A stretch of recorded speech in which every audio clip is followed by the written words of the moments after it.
Ladies and gentlemen, we have Joe from Solar Systems. We have Hannah from Hannah's Elsewhere. Hi. Hello, hello, hello. This is your Aries trio once again coming back live. We all have Aries moon, and all of them are within a 5-degree or less radius to this eclipse in Aries. So we were talking backstage, and we are like, all right, we're definitely going to run a little breath work exercise for y'all early on. Before we do the breath work, let's kind of just do like some mini insight. And I'm gonna ask Joe and Hannah on 2 separate occasions, like, what are you most excited about with this eclipse, and what is most bothersome? So I'll ask Joe first. Oh, okay. I'm excited for what I'm doing because I don't know if you've ever seen on the internets those like almost like power cord webs, like those type of things that you can like make in like a tree house, kind of like a tree fort type of thing.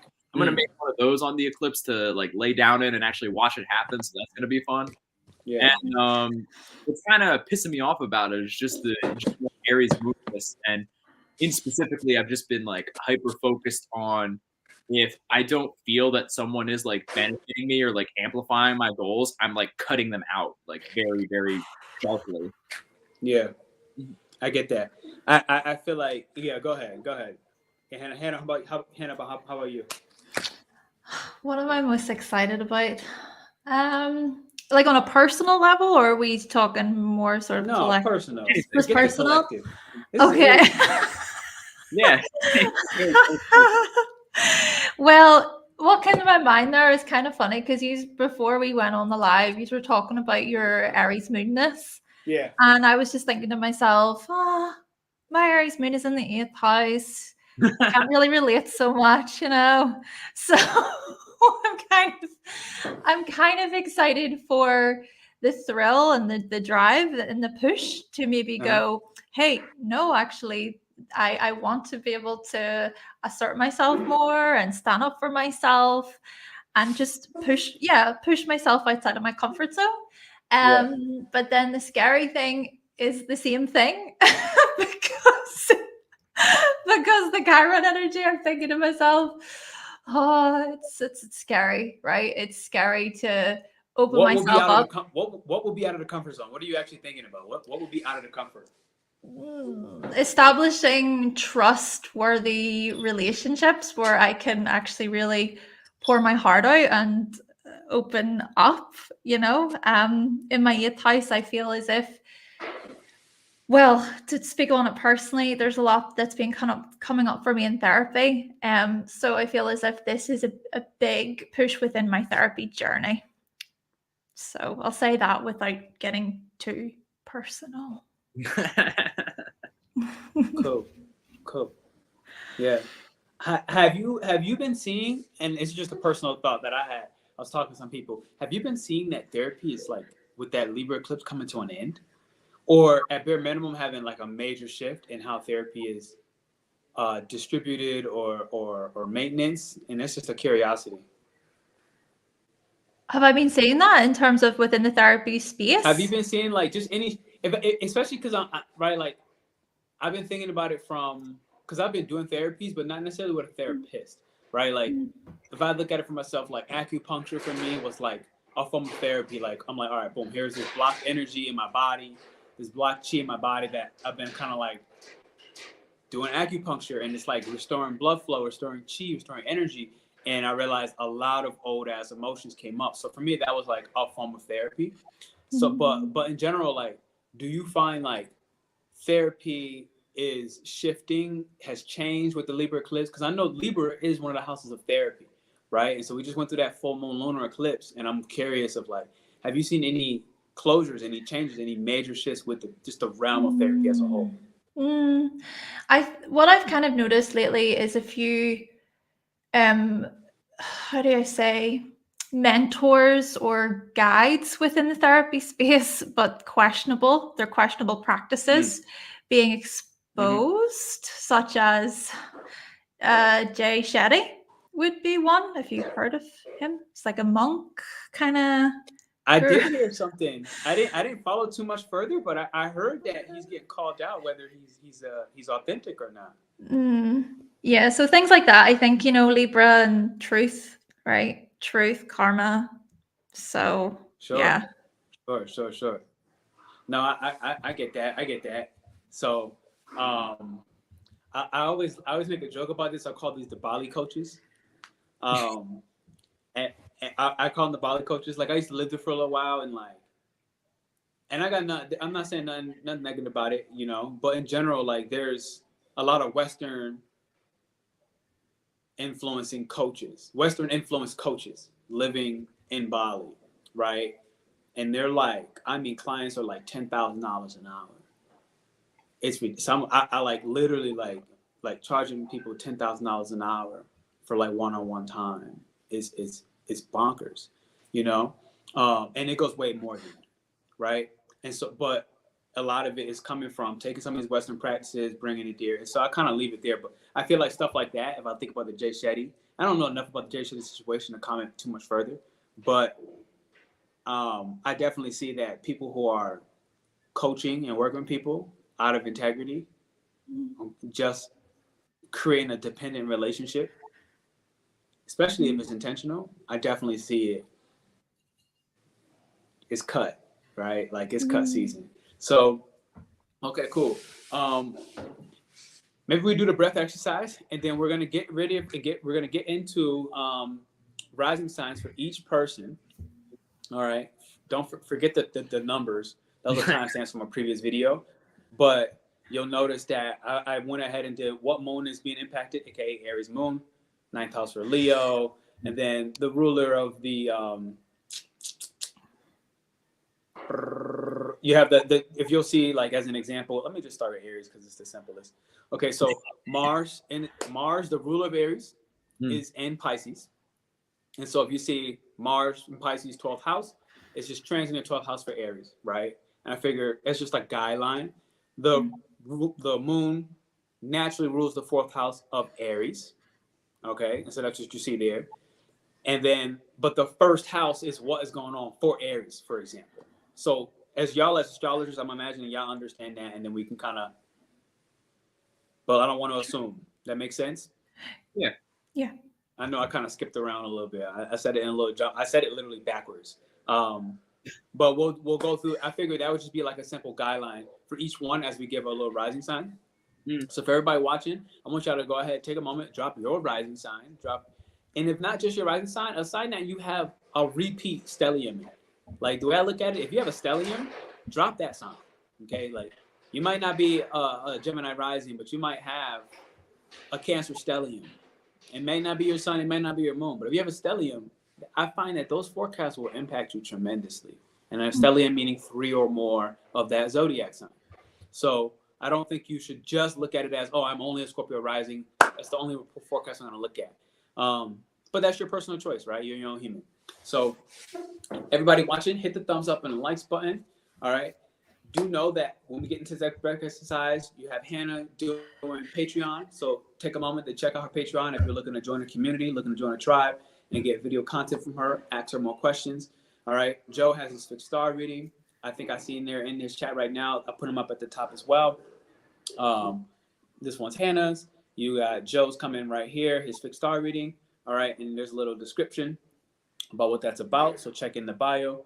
As for myself, starting Monday up until my birthday. So my birthday's coming. Hey, I'm doing a little flash out for the eclipse. And so if you're on the email list, you'll have a keyword, and it'll be about 57% off any reading. And that's just never happened in my life. So that's my 12th house. I'm an Aries, right? This is my 12th house gift. Like life would just like do that. And I was like, okay. So that said, let's go ahead and do let's do a little breath work. So I want to have you just put your hand on top of each other, on top of your heart. Okay? And so feel free, whether it's one hand, two hands. And we'll just start our first one off with a deep sigh.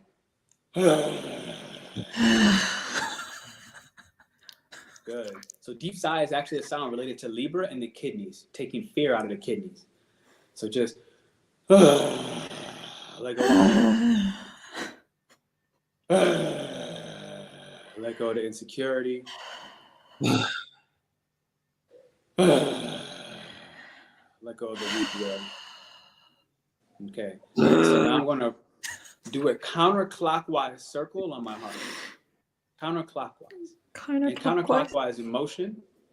deprograms energy. It deprograms thoughts. It deprograms emotion. So I'm going to deprogram fear. I'm going to deprogram a weak willpower. I'm going to deprogram insecurities. I'm going to deprogram a lack of faith.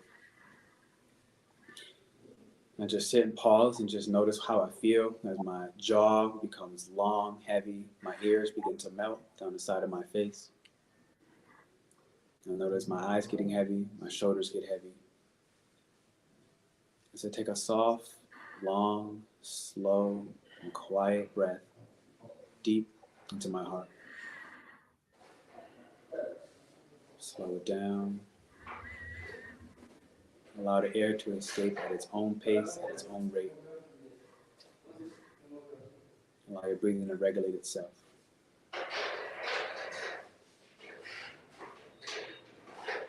Now I'm going to move clockwise and make a circle of my heart. And I'm going to program courage. I'm going to program bravery. I'm going to program initiation. I'm going to program tact. I'm going to program assertion.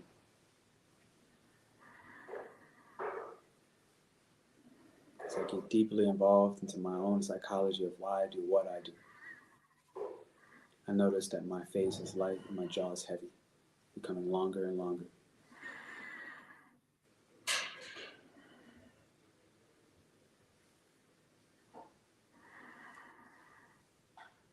As I take a long, slow, quiet, effortless breath into the heart.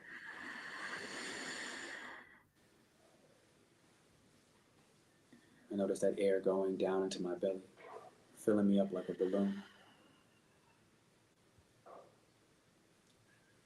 As I exhale all the nerves. As I inhale the peace.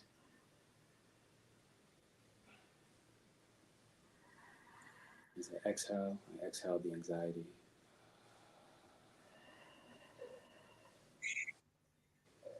As I inhale faith in myself and belief in my power.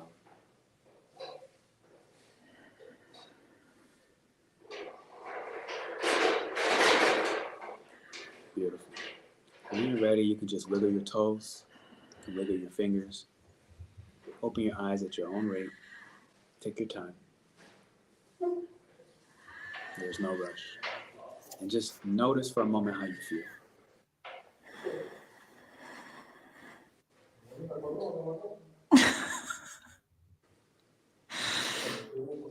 Beautiful. All right, I see people pulling in on the comments. It's awesome. Try to spend some extra time on your rising signs, on your sun signs, the things that you're putting.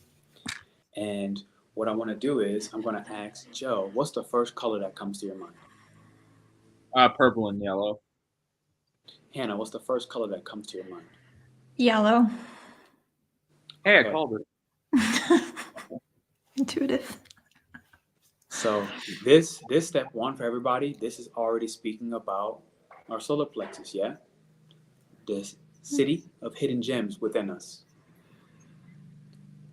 Speaking about how we may be critical about our work, how we may be power hungry for more power, whether in alignment or not, but as well as how our ambitions are purifying and cleansing so that we're doing what we do with purpose, in tune with the proper relationships, authentically relating to one another, authentically relating to money that we earn, to our career and our vocation.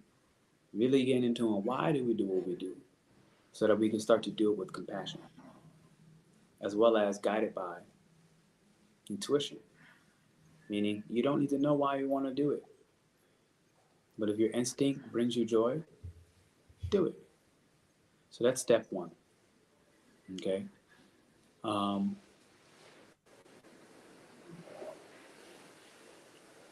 Okay. Pick a left hand or a right hand, Joe.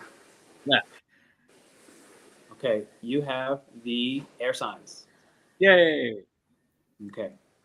Hannah, pick left or right. Right. You have the fire signs. Yay. Yay.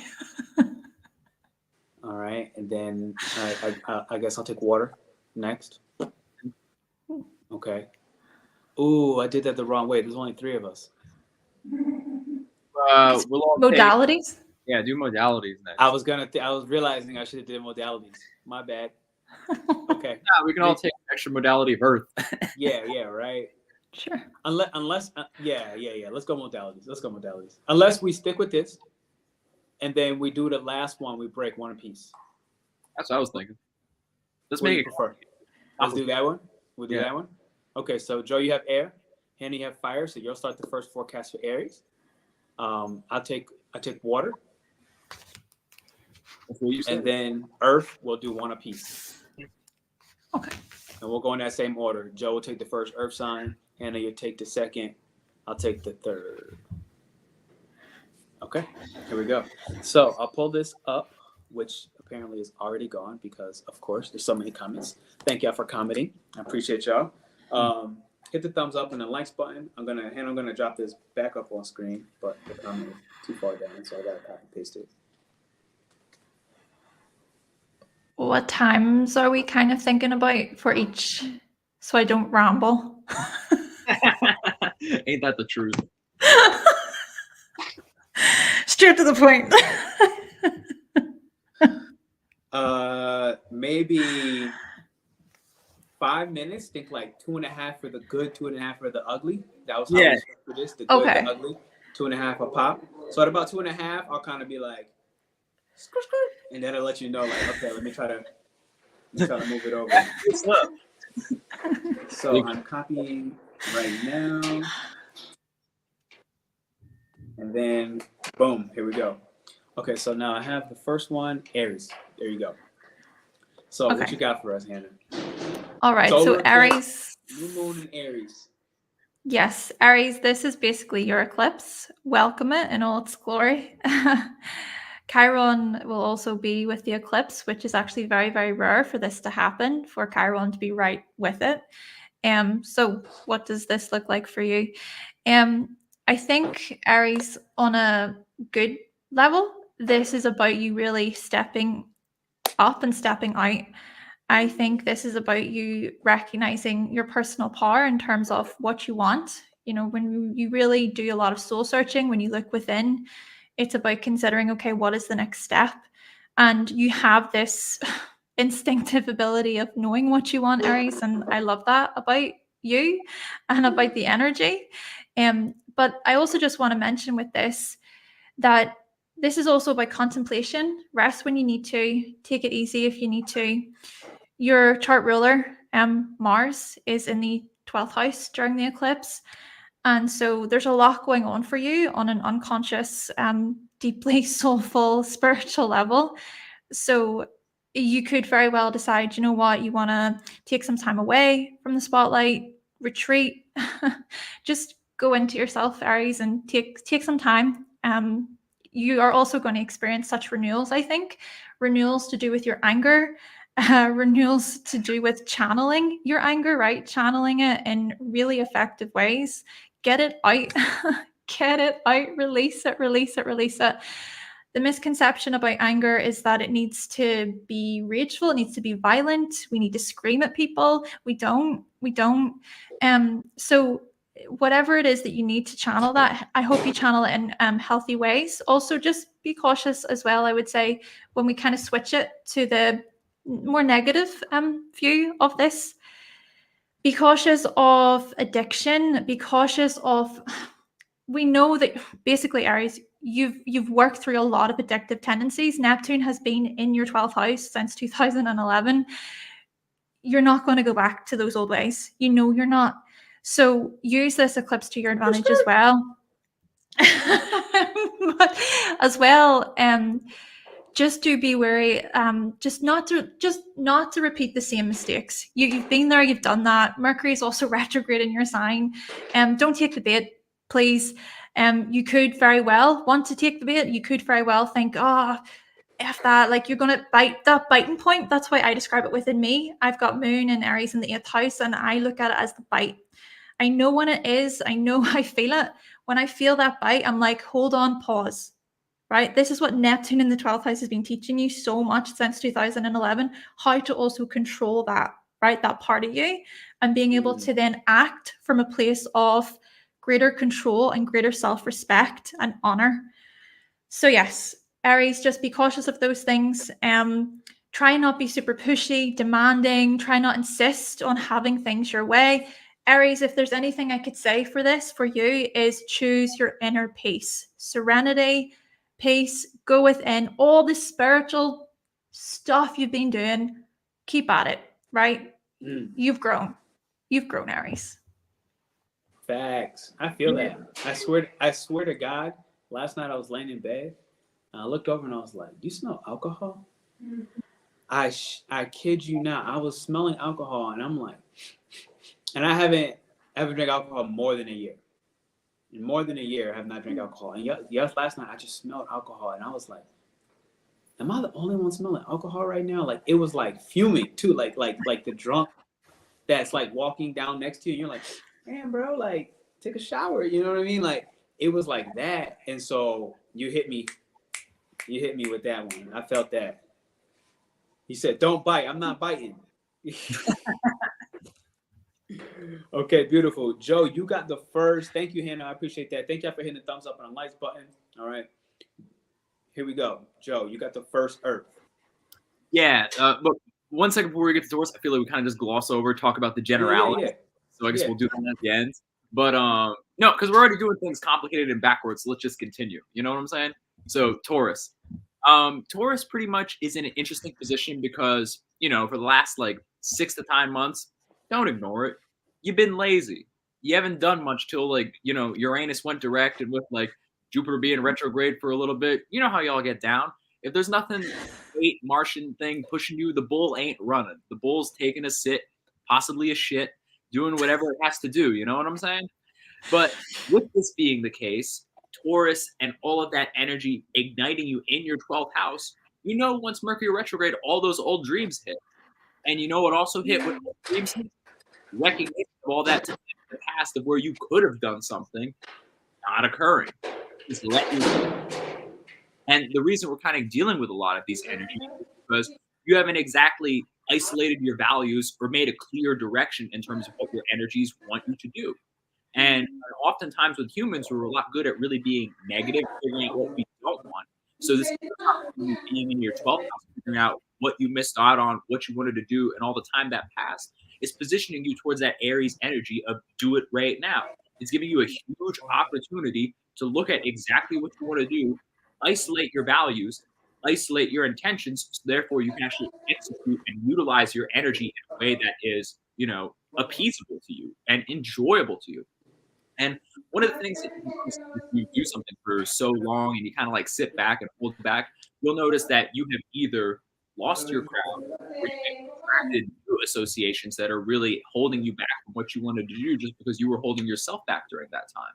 So what you kind of have an opportunity of right now is the universe is basically tossing you the alley-oop to not miss out on your, you know, 420 blaze it grandiose experience of the gift that the universe is going to give to everybody, because that's how Jupiter works. It always gives you the gift at the end. So as long as you're not sitting around, you know, 420 will be positive for you. And this is what this Aries eclipse is offering.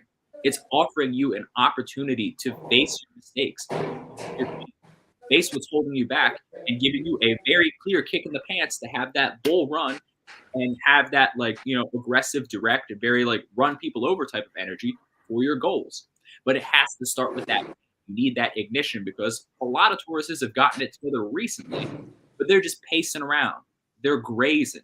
They're still enjoying the pasture, and they are not barreling ahead towards their goals the way the eclipse will actually put them in a position to do. So to keep it simple, remember your dreams, use that energy from lost time or quote unquote wasted time to charge you up to have double time and live 3 days at once now.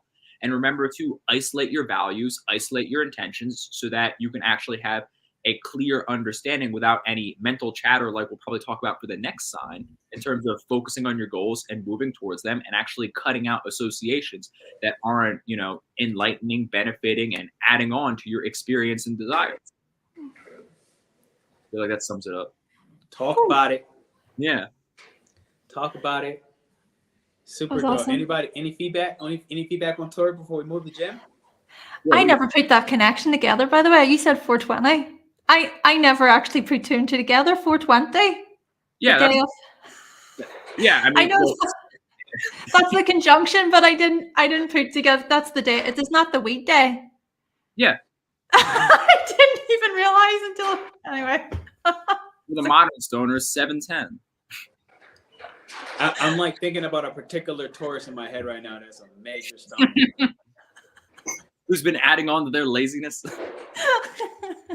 Major stoner.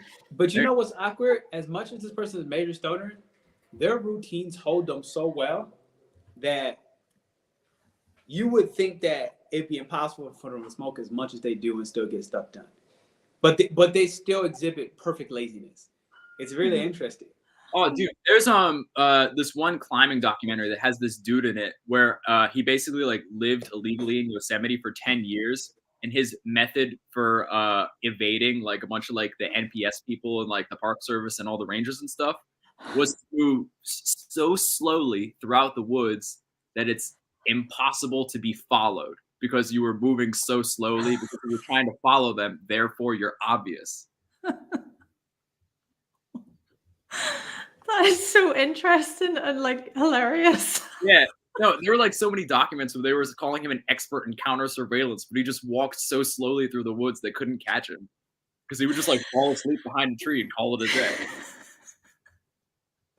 That's actually really funny. I met a guy in Thailand who's been off the grid for like 40 years. I think him and his buddies, they like crossed like the Mongolian border with no passport because they didn't want to leave. And they just stayed. And they just never went back to the U.S. It was it. Why not? They were like, but he can never legally cross, right? Because like that's a long ass time to be running across borders with no passport. So, all right, here we go. Huh? He committed, man. Joe, What are you gonna do? Joe, this is yours right here. 2.5 minutes. I know. I got the truth, man. So basically for Gemini in the 11th house, I mean, honestly, I was just talking about this before regarding just like the Aries moon angerness of just like, you know, like not wanting to be around certain people and not wanting to be in certain spaces, right? So it's basically all about like isolating your values and really deciphering how you want to identify in regards to your career and moving forward, right? Like, who do you want to associate with you for your career? Have you defined how you want to make money? Have you defined what's I know that's kind of crazy for Gemini periodically, but what people need to understand is that right now, Geminis, they've kind of, for the past 6 months, they've been experiencing an odd flip where they've kind of been taking over the superpower for Sagittarius in a way, where they've been getting more philosophical, more like studious in a way, and really diving into what it is that they truly want to do. So to like, whatchamacallit, to like, I guess like get a little personal with it, like, you know, especially with the Aries moon, like personally, I've been deeper into my study of business and figuring out how to do things a certain way. And I've talked to like Pernell about it a bunch of times where it's like, there's got to be something that like you can do that is beyond just doing readings in terms of the astrology business. And I've been like thinking about that, you know, and you get to like digital products, you get to like doing like groups, you get to doing XYZ. And it's just like, you know, I'm not going to reveal what I discovered, but point blank period is I learned that through isolating my values of what I actually wanted to do with this and actually how I wanted to associate with people who are aligned with those values, right? So for Geminis in particular, it's like right now, you have to understand that like maybe you don't love the people you've been around just because they give you, there's like an energy exchange, you know? Like Gemini is just moving beyond that basic level of tolerance in terms of like just associating people for he, ha, ha, you know, adapting because I can, and understanding that Geminis can literally see somebody's mentality, categorize it, and as long as they don't try to do it consciously, their intuition is on point, right? Because the problem with Gemini is that like they utilize the conscious mind once they discover this little hack that they, you know, do have a lot of like subcategories of different people's mentalities and how they think, which is how they can kind of like reverse engineer what people are about to say and complete their own sentences, and realize that when they consciously do that, it doesn't work. You know, nuances beside the point. The point is stop doing that just for the purpose of associating and extracting information for the sake of extracting information, you know? Right. Like Right. it's intention time, Gemini. Like you have to do things. You can't just bop around and like, you know, create your like cargo net scraping across the bottom of the ocean to pick up a couple fish and trash from 10,000 years ago, you know? Like it's not time for that anymore. It's time to be very precise. It's time to, I guess, to keep the fishing analogy, go spear fishing, find something cool, you know, and actually just like hone in and really isolate, is this person aligned to me or not? Yeah, no, that was major. I feel like the key with that happening, you have Jupiter coming in Gemini and Uranus coming in Gemini. So Gemini, you better listen to what Joe said as a Gemini, because Jupiter, Uranus, these are collective planets, right? Jupiter has like social contract. Uranus is more of like collective in nature. And so your contracts are coming up, okay? Karmically speaking. And so if you don't hear what he just said and clean up your collection, start working with that Virgo type energy and be a little more discerning with getting rid of things simultaneously as you collect, you'll be in a good place. I really feel like you'll be in a good place. You have a lot that you're getting ready to actually implement that you've learned, which means follow what Joe said. That's all I got for you. Follow what Joe said. I think there's some magic that is waiting for you. So who's our next sign? Is it Cancer? That's you. Oh, wait. Okay. Yeah. Hannah, you had anything about Gem? All I can say, Joe, preach. Let me know. Preach. Tell me something I missed. Facts. Okay, here we go. So, Cancer, you're running through your transit in the 10th house, okay? Obviously, the moon rules your first house in general, but it's happening in Aries. So, my first couple things that I have happening, you're getting ready to step further away from the family. I feel like this is said to you so many times, but now you're actually changing your own ethical beliefs about what family means. And it's the kind of thing where when you go through family interactions and you started realizing now that not a lot of people in my family are mature in the way in which they use their emotions to manipulate either me or how I see them manipulate my brother, how I see them manipulate my father. I watch my mom manipulate my father, watch my father manipulate my daughter. You're looking at these things and you're like, wow, this emotional enmeshment is just not healthy for me. And it actually doesn't bring me joy.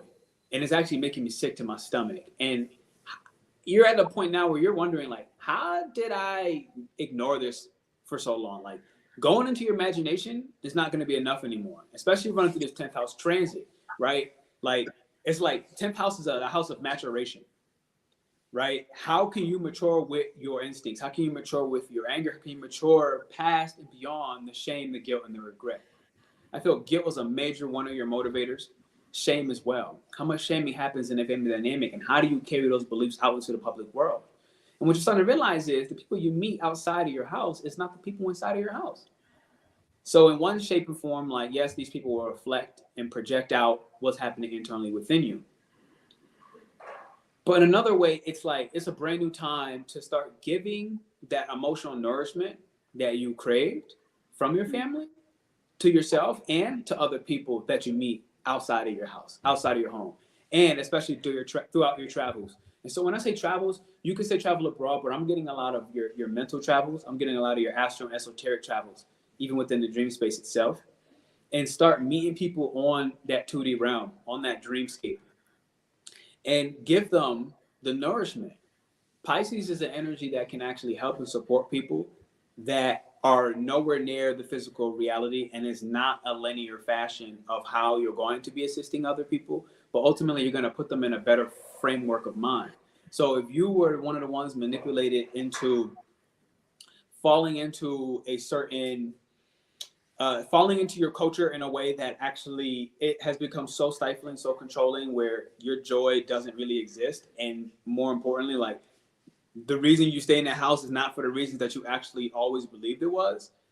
These things are coming through a brand new shakeup and shift for you over the next 6 months. And the major thing is give what you did not receive. And if you don't have that thing that you didn't receive, whether it's money, whether it's love, create that. Go get it. And then when you get it, when you receive it, give it back out tenfold.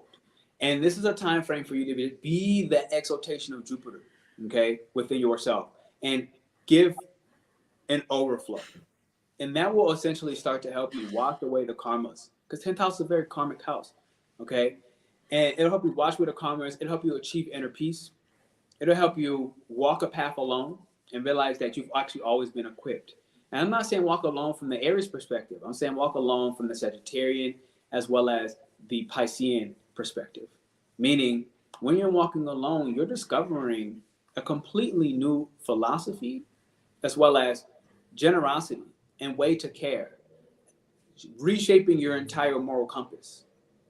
And it's going to happen when you get involved with cultures that are not a part of your own.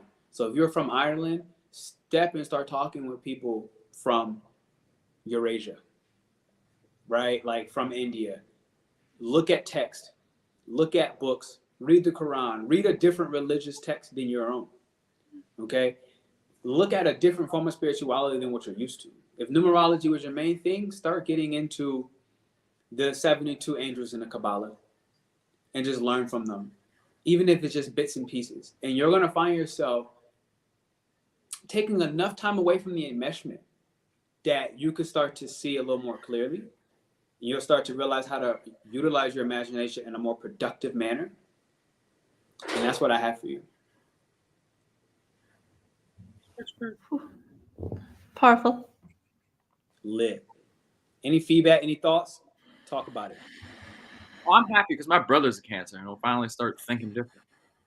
Ooh, I don't even think I knew you had a brother. Oh, really? No. When I think of your brother, I actually think about the guy that's not your business partner anymore to this day. At least that I know of. Oh, yeah. No, I have like a blood brother. Yeah, like for some reason, like that was always my thought process. I don't know. My brother's like the exact opposite of me in like every way. I believe it. Is it just the one sibling you have, Joe? Yeah, I only have one younger brother. Okay, here we go. What we got? Fire. Leo? Hannah. Leo. Everybody hit the thumbs up and the likes button. If you enjoyed Joe so far, check out his fixed star reading. I know that I've benefited from learning more about him from the fixed stars when it comes to business and how my particular Uranus and the fixed stars around my Uranus planet works out into my business. I'm telling you, I love his approach with the fixed stars. It's unique, it's different.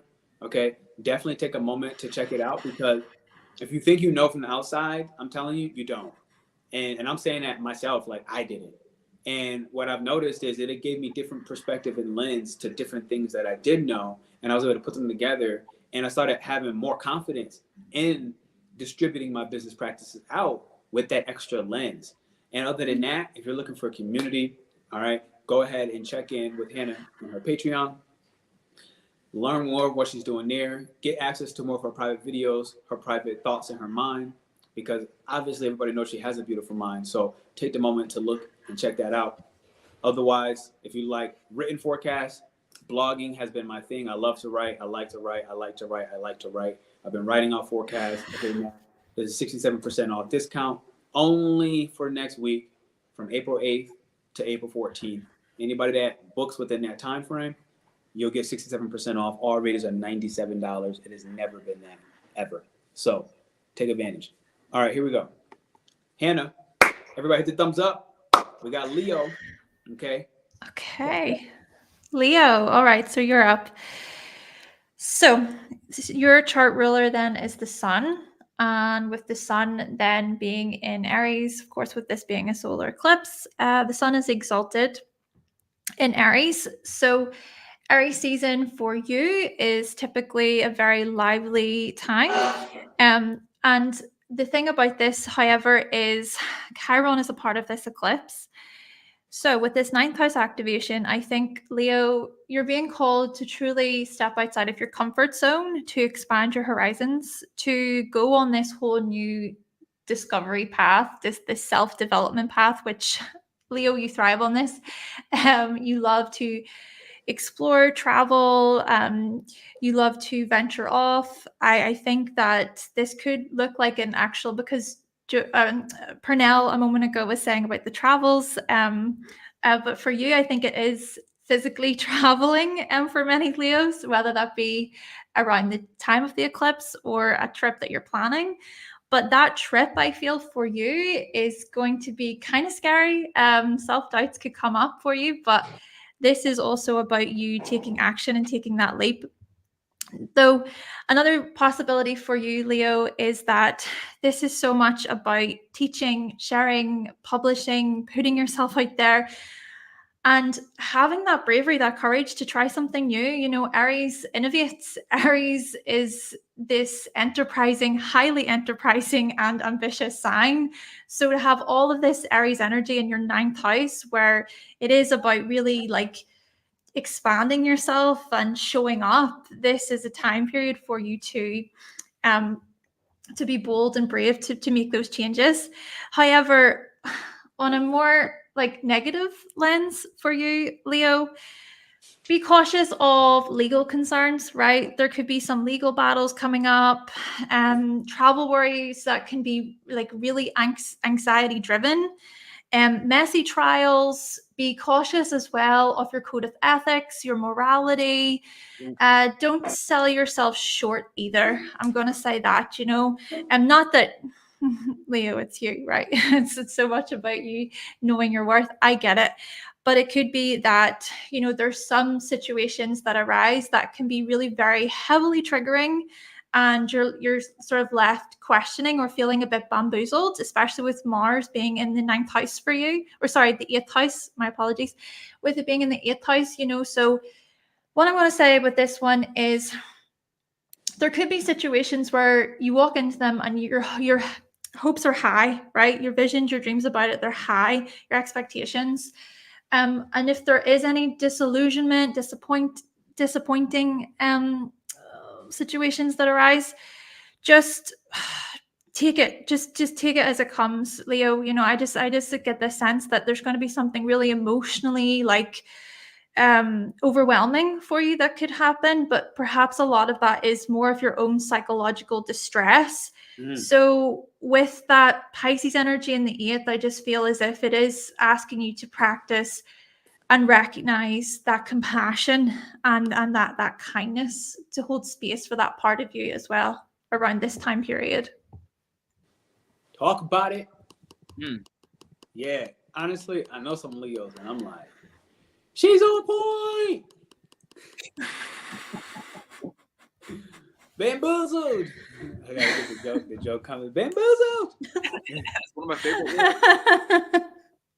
But yeah, I mean, I agree with what you're saying about Leos. Like, I feel like what a lot of people neglect is the fact that they're exalted in Neptune, and Neptune is right now at home. So it's like, I personally seen a lot of Leos and Leo ascendants just like almost just diving into their own delusion and kind of like ignoring what they have going on, you know, because like, it's like Pisces in the 8th house for Leo. So it's just like they have a huge opportunity to just like dive in and ignore like their access to spirituality and like create their own delusion and just completely hide it. Facts. I love applying Neptune to Leo energy. I love it. Like when I understood Neptune, Leo, it was like Leos made sense. They made so much sense. Like they made so especially because like I look at the Sun and Neptune as two different types of portals. They're portals. Right.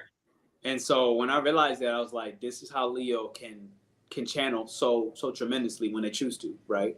Like their channel was like next level godly because of the sun, and it's literally like godly, like right, sun god Ra. Every culture, the sun has been like God, and then Neptune, its own Neptunian, you know, Poseidon form of the underworld, the god of like the subconscious. So it's like it's not that hard for Leos to get lost in that.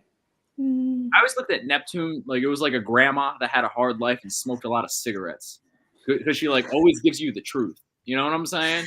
You know what you made me think about? The black lady from Matrix. Yeah. No, that's exactly what I think of Neptune. She's just a blind woman, deaf, can't, you know. Yeah. But she's for some obscure reason. Facts. I hear it. All right, I think Hannah, you're in a double. Okay. Number 2. Yeah. Here we go. Hit the thumbs up on the likes button, ladies and gentlemen. Okay, so Virgo. Oh, Virgo, right. just to say, I have a Virgo rising, and what I'm about to say is it's said from a place of love. It's said from love. Okay, so Virgo, this eclipse is happening in your 8th house. Many of you Virgos are really coming to terms with who can you trust? Who is on your team? Who's on your side? Who do you get into these petty power struggles with? Who are the people in your life where it's too hard? It's like, why do you have to try so hard? Why are you pushing yourself so much to try to make something work or to fit into a certain mold? I think a lot of you Virgos, you're coming to terms with these deep wounds within yourself that you're having to face right now. And it's painful and it's heavy and it's difficult. But oh my goodness, Virgo, you are incredible at facing that. I love this about you, Virgo. You have this bravery about you to face your inner demons. You're the ones who are out there doing the inner work, right? Like you're the ones going for therapy, doing the healing, taking those classes, furthering yourselves. And I think a lot of this as well is to do with any feelings of shame, any feelings of guilt, anything that's hard to let go of. But yeah, I think this is a highly vulnerable time for you, Virgo. And I think too, loss is a big part of this. Grief is a huge part of this. And this can look like you dealing with the loss of a loved one. I'm not suggesting, Virgo, by the way, that someone you love is going to die on the eclipse. I'm not saying that. What I'm saying is that I think there's a lot coming up here to do with loss. So a family member, this could be a recent thing, this could be an old thing, but Mercury retrograde, Mercury's your chart ruler, Virgo. So there is a revisiting of sorts. And also with loss, this doesn't just have to be about a person in your life. This could be an old identity. This could be an old habit, an old cycle that just, Virgo, it's not serving you anymore. And it's time to step up in this way. Mars then is the dispositor of all of this Aries energy in your 8th house, and it's in the 7th, and it's really saying, hey, do you know what, there's some serious boundaries that are to be made, because 2 days after this eclipse, Virgo, there's going to be a new synodic cycle of Saturn and Mars with the conjunction on the 10th of April, and a lot of that is to do with your personal space. It is to do with your boundaries, healthy ways of setting boundaries. So honestly, Virgo, I think this is going to be incredible, incredible for you. You're just coming to terms with a lot of the spiritual methods and healing methods that can serve you for the long haul. Yeah. That one came from the heart, so don't judge me. No, I hear it. To be honest, I know multiple Virgos, so I want to give a moment of silence to you who actually has had somebody die, like within the last month to 3 months. Like here in Mexico, we got Hannah as well, so give some flowers, some love to her. You know, I know a lot has actually been dealing with physical death, and a lot. My sister's a Virgo as well. I've been noticing the death that she's been going through metaphysically with my father, her father, as well as family. She's doing a deeper work, like you're saying. She's starting to look a little more closely and like, yo, family, there's some jacked up stuff happening, and she's having a death with that. So shout out to all the Virgos going through something tremendous. We got a Virgo right here, okay? Death of the identity. Shout out to Sasha, right? So this is sincere. You got eclipse happening on the 8th, and so some ways, shape, or form, you're becoming a brand new person. You are in a transformation process. So whatever you need on any day it is, reach out to somebody. Reach out to somebody. A lot of times you're not going to know who you can reach out to, who you can trust, until you can trust them, right? Trust is built. Trust, it can't just be given because you desire it. It's built. It takes time. It takes energy. It takes intimacy to share intimate thoughts, to share intimate fears, to share things that you think are stupid, but they're not. So it takes a lot to actually start trusting somebody, to understand that all those steps are a part of trust. And it doesn't come easily. It's the reason why relationships don't last until they do. So thank you, Hannah, for that. I feel like life was like, let her get that out the chest. So I want to have you actually all like, we're at the half point, so I want to do a little exercise to help us get energy out of the body. Because again, we're in eclipse season. So I want you to actually literally hit your chest like this. This is one of your meridian points. Now dig in with your fingers. Kind of move across this collarbone from the left to the right, back to the center. I need that. Now when you're doing it, do that deep sigh again.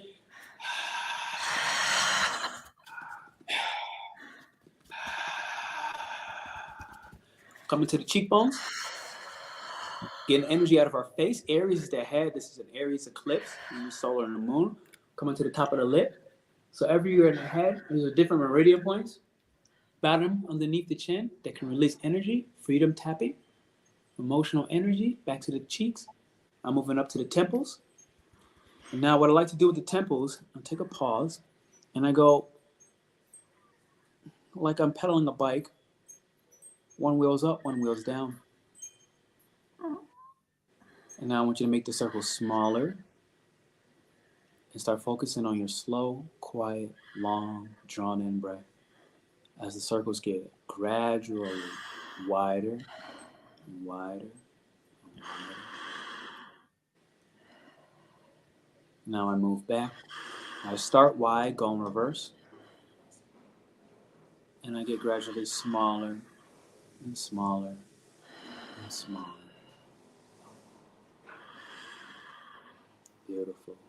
And now I want to have you just take a good chunk of your hair with your hands. Just grab your hair really, really tight. Good, from the roots. And now when you take an inhale, soft, slow, quiet, I want you to pull up on your hair on the exhale. Now grab a new patch of hair, different spot. Take an inhale. And exhale, pull up. Two more different spots. Soft, slow, quiet. And last one.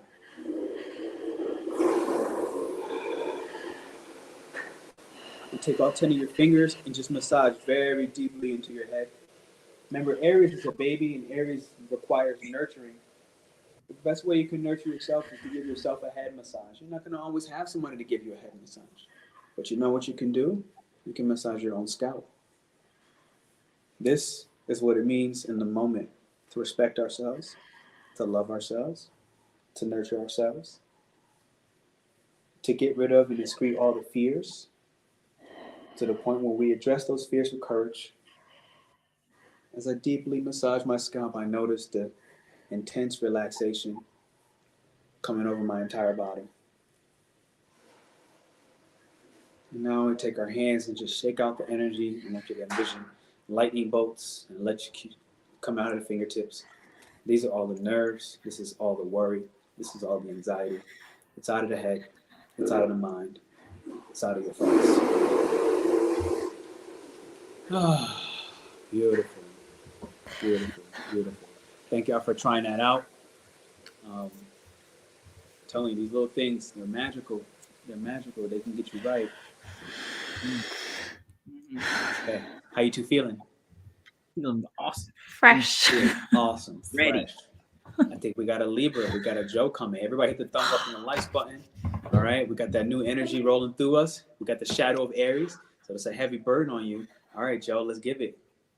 So Libra, the word of the day is reciprocity, but it's not how you think, because Libra's understanding that they finally have to receive energy back without asking to create balance, right? That's what they've been going through over the past 6 to 9 months in terms of going from aggressively being like, no, I've done plenty for you. If you're not going to do it, that's just how it's going to be. I'm just going to remove myself and not do it anymore, you know?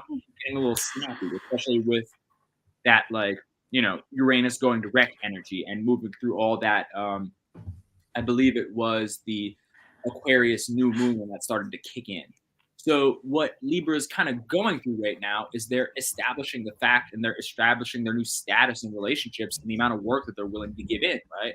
So with Libras, it's kind of weird because in some weird ways, like, they will be seen as the problem and the one that's holding people back right now, whether they like it or not. They're just going to have that energy on them.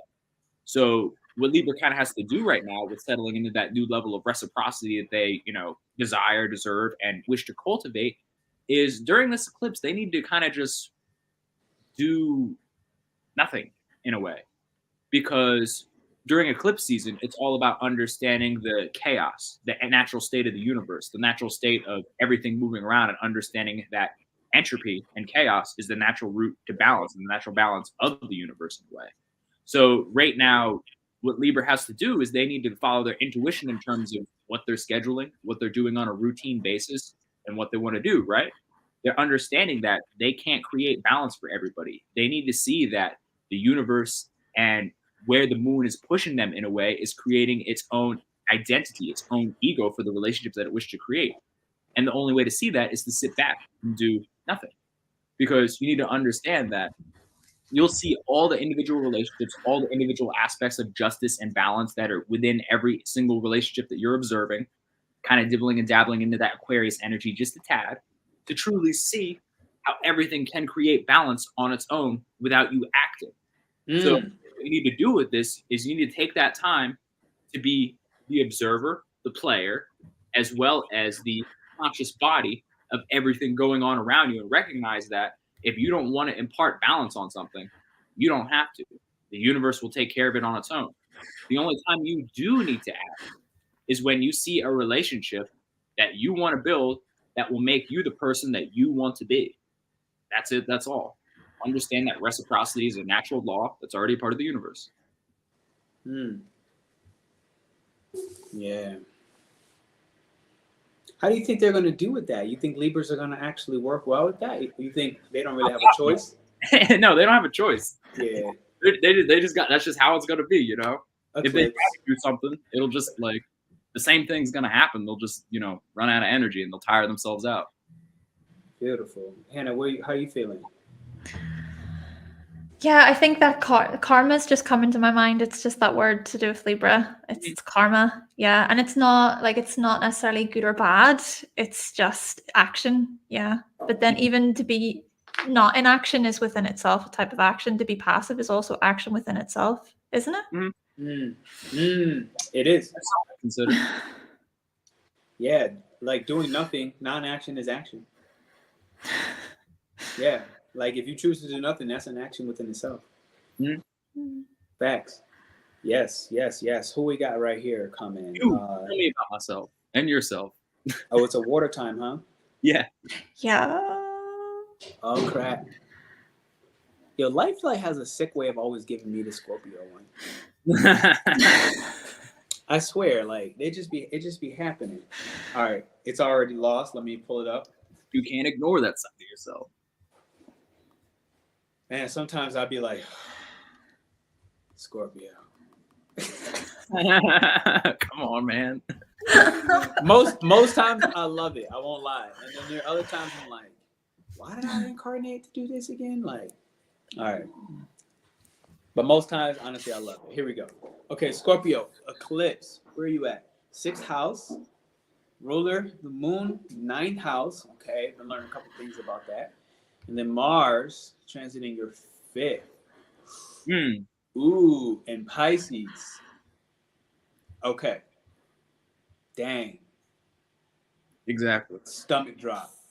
Ooh, and then a soda pop. So, okay, new moon, 6 months out from now till then, and longer because it is an eclipse, right? Happening in Aries. This is about cleaning up your thoughts.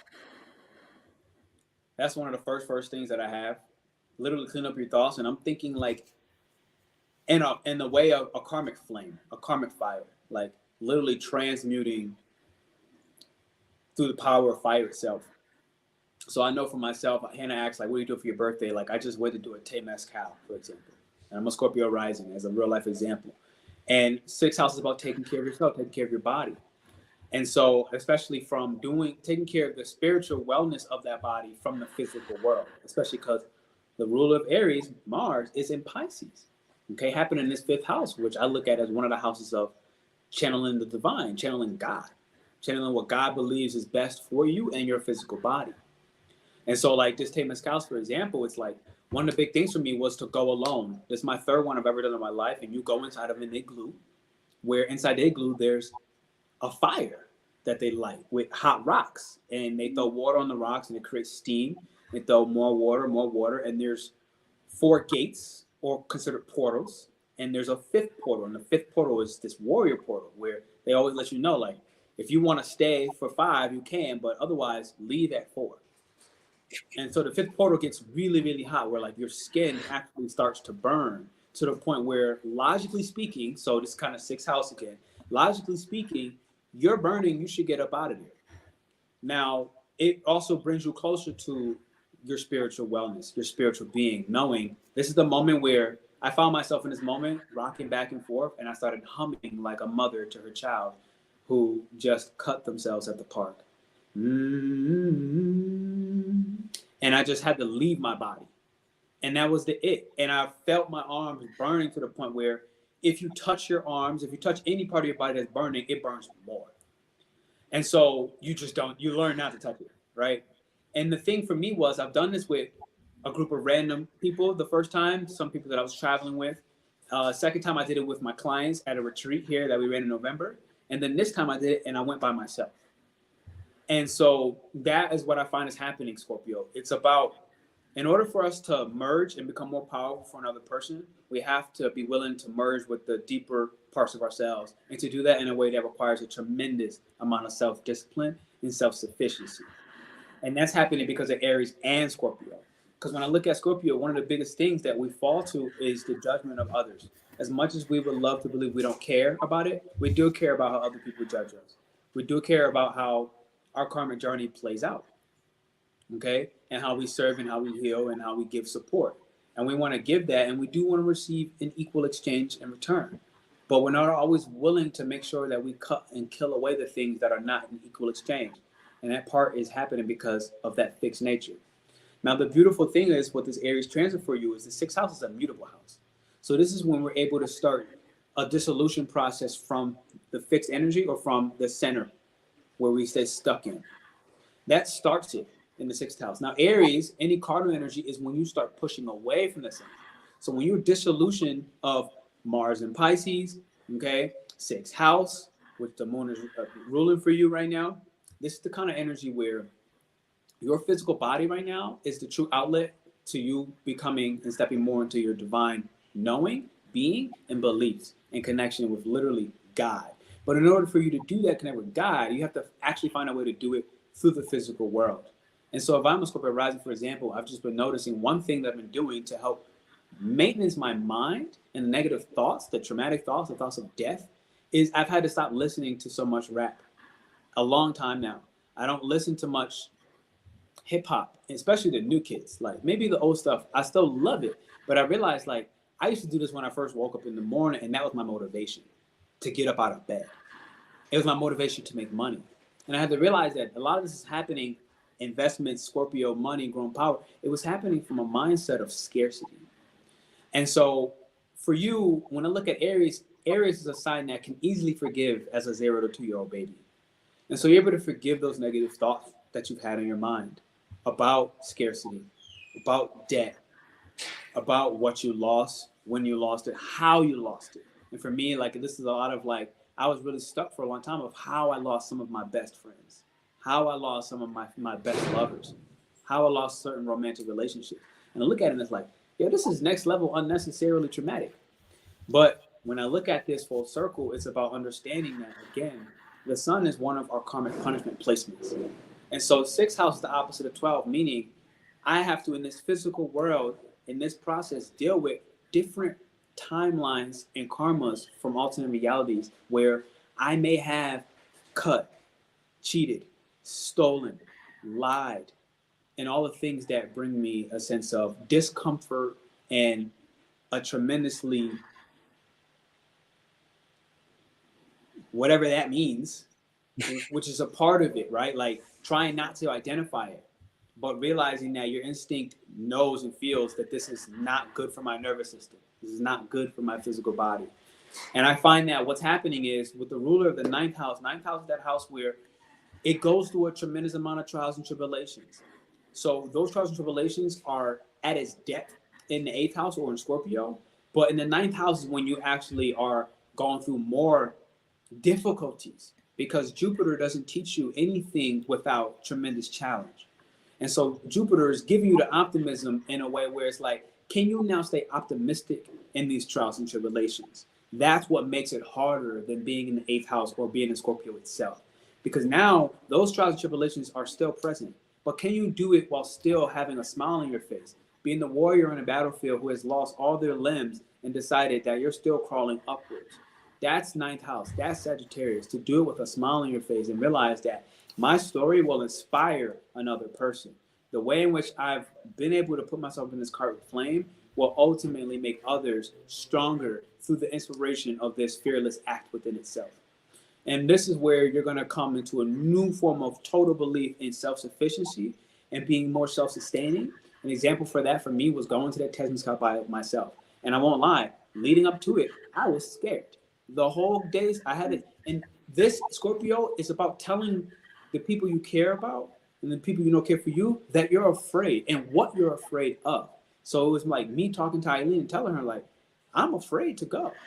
But also did not, and then also realizing that I started wanting to reach out to people, to bring people with me that weren't ready to go on this particular journey with me. And I knew that somewhere deep in my core, but I still wanted to kind of find myself inviting them. And I had to realize, no, Pernell, this is a journey you must walk alone. And that's where I see that Mars and Pisces in the 5th house, working at the root of my belief, at the core level of where did I either lack self-discipline to go on these journeys that are tough in nature, but tremendously rewarding. Because even after the fact, if I told you the rest of the story, it was just freaking bananas. Like I found myself just lost, let's just say, in the parts of town that you don't want to be lost. And the way it happened was 9th house adventure type energy, where I literally pissed my pants at one point while I was walking home, trying to get on a city bike. I was that deep in the middle of, let's just say, the jungle. And I knew all my heightened senses were like, you are in danger until you get at least towards downtown. You are way too deep to be in Mexico at this particular, you're just too far out. And life made me go through that to face fears, to dig down into the root, and to also start relying back on truth, that I'm a warrior, that there's no situation that I cannot get through, and that I must get through this as a shaman myself, because I can't be leading people through their traumatic and scary endeavors if I'm not going through my own. And so this is what this was about, and that's what I have for you. The new moon is showing you how courageous you are, showing you your instinct, showing you how you have control of your mind and your nervous system. And I was able to calm my nervous system at that point. And at that point, I remember traveling to the city, and I was thinking, okay, Pernell, here's what you know. And I had to start really thinking about the attributes and the times that I've been through and realize this is not worse than the time you were surrounded and crowded by a tribe willing and ready to whoop your ass, cut glass and all. This is not worse than that. And you survived. You do martial arts for a reason. Calm yourself. Calm yourself. Calm yourself. And when I did that, I was able to turn the flip the switch in the mind and realize that no matter what, I'm getting home tonight. And so this is just a live example in with the actual eclipse showing that your courage, Scorpio, has been fortified in the flames of karma itself. And this is what makes you so powerful. And so merge with other people with that same level of power, or walk alone if they're not. And that's it.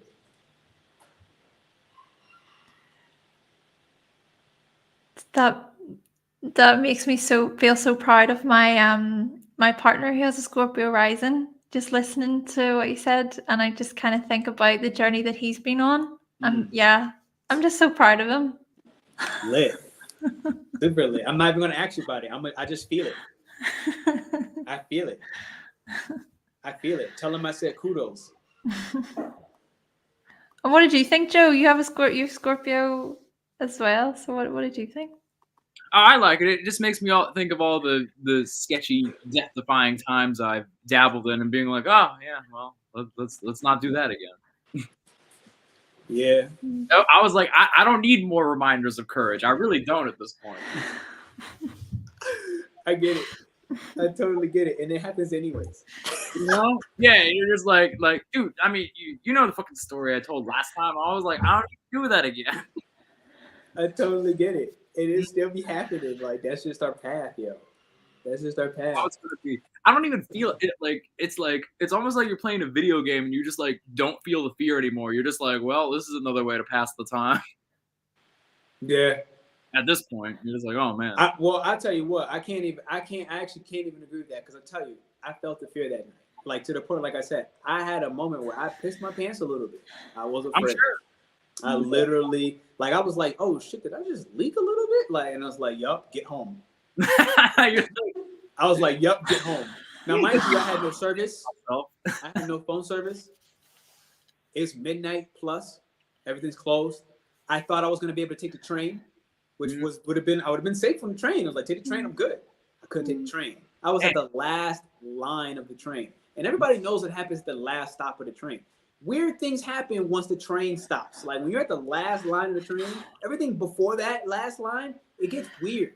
Yeah. It's very weird. So I think y'all can put the rest of the story together. It gets very awkward. Very, very awkward. I was like, I'm walking by people. I'm like, nope, not looking at you. There's beautiful women walking by. I was like, you're not beautiful tonight. Like literally, like I'm telling you, like, I remember seeing somebody at the corner of my eye and I was like, I have a feeling that she's beautiful, and I'm not even looking in that direction. Like, I don't want no problems. I don't want nothing. I'm streamlining my ass home. Get me home. I want to go home. Like, it was just that simple. I got home. I had to like eat food to comfort myself. Like, I was just like, you know, like I know I wasn't hungry. But the cancer, my Mars cancer was like, all right, let's just eat some food. Let's eat some grounding food. Because I'm not trying to go to bed like this. Like, nope. So yeah. Here we go. We got fire. Sagittarius. Fire. Okay. I'm gonna get some water. I'll be right back. All right. Okay, so Sagittarius, yes. So for you, Sagittarius, this eclipse is happening in your 5th house. All right. So when I think of this through a more positive way, okay, and the title says good and ugly. Okay, so the good, this could be a lot of inner child wounds coming up for you, and you have this amazing opportunity to actually set new intentions to do with your inner child. And there's a lot of self-reflection on your part as well, Sagittarius. And this is something that's been unraveling and has been unfolding since 2018 for you. So thinking about the types of things that you love, that you enjoy, right? Play, fun, like just all those childlike things, and that the innocence associated with being childlike. Revisiting things, you know, from your childhood, creative endeavors, hobbies, right? Because Mercury's retrograde, so there could be a revisiting of sorts there. Though the 5th house also looks at children, and what I would even say with this is, well, fun and play too, of course, and joy. So what I would say on a more negative way is to be cautious of, if you have any children, Sagittarius, looking at your children as if they're extensions of yourself, and kind of giving them space to be their own independent people, you know, because you can maybe fall into this sort of trap of sort of projecting your own childhood onto them, if you will. And also be cautious of running into problems where, you know, there's no enjoyment in things. It's like the fun is being sucked out of things. You could even possibly be feeling this way because the thing is that Mars, the disposer of all of the Aries, that's in your 4th house. So since 2011, with Neptune transiting your 4th house, Sagittarius, all of the, I don't mean to go there, I don't, and I know, Sagittarius, you tend to be the types of people who are more positive. You prefer to look on the brighter side of things. There's always a spiritual lesson, a philosophical lesson that you can learn from whatever experience you have, this sort of spiritual twist. But there does seem to be something here about all of the emotional stuff, the projections, the addiction, manipulation, that emotional, Pernell was saying earlier about the emotional sort of enmeshment, and I kind of put here emotional incest, and I don't mean to be extreme with that word. What I'm trying to highlight is just that entanglement, right, with certain family members, and there's a lot that you're processing, I think.